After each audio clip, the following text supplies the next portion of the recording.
সুপ্রিয় দর্শক, দেশ ও দেশের বাইরে থেকে যারা ভিডিওটি দেখতেছেন সবাইকে আন্তরিক শুভেচ্ছা ও অভিনন্দন। আজকে কিরগিজস্তান এক প্রবাসীর স্বপ্ন নিয়ে আমরা কথা বলবো, দেখি উনি কী বলেন। ভাই, আপনার নাম কি? আমার নাম মোহাম্মদ মনিরুল ইসলাম। একটু জুড়ে বলেন। মোহাম্মদ মনিরুল ইসলাম। দেশের বাড়ি কোন জায়গায়? যশোর জেলা মনিরামপুর থানা। আচ্ছা, তো কিরগিজস্তান আসছেন কতদিন হলো?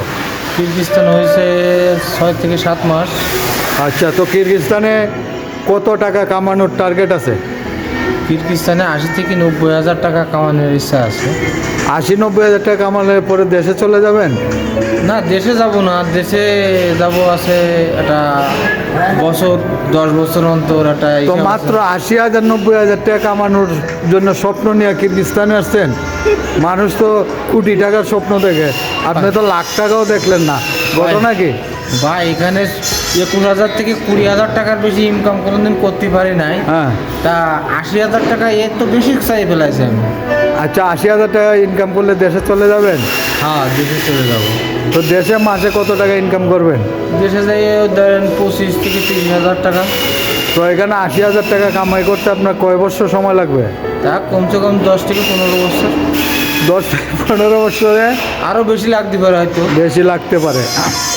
তো এর ভিতরে যদি আপনি মারা যান তাহলে লাশ কি দেশে যাবে? লাশ আমাকে যে দালাল নিয়ে এসে ওইটি হ্যান্ড ওভার করে নিয়ে চলে যাবে। শুনছি এ দেশ থেকে নাকি লাশ দেশে যায় না। এখন যায় আর না যায়, আমাদের দালাল তো বলতেছে নিয়ে যাওয়ার দায়িত্ব আমার। শুনছি এ দেশে মানুষ মারা গেলে চোখ, কিডনি, দাঁত যা আছে সব খুইলা রেখে দেয়, পরে শরীরের মাংস নাকি কুত্তারে খাওয়াই দেয়।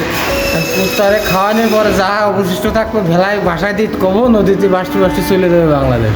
আচ্ছা আচ্ছা, তো কিরগিজস্তানে কি বিয়ে শাদী করার কোনো টার্গেট আছে?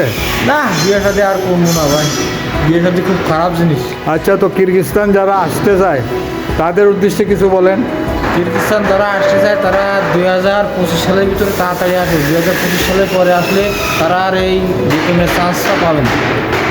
আচ্ছা, যাক, ভালো থাকেন আর দালালের জন্য দোয়া করবেন, কেমন? দালালের জন্য তো সবসময় দোয়া করি।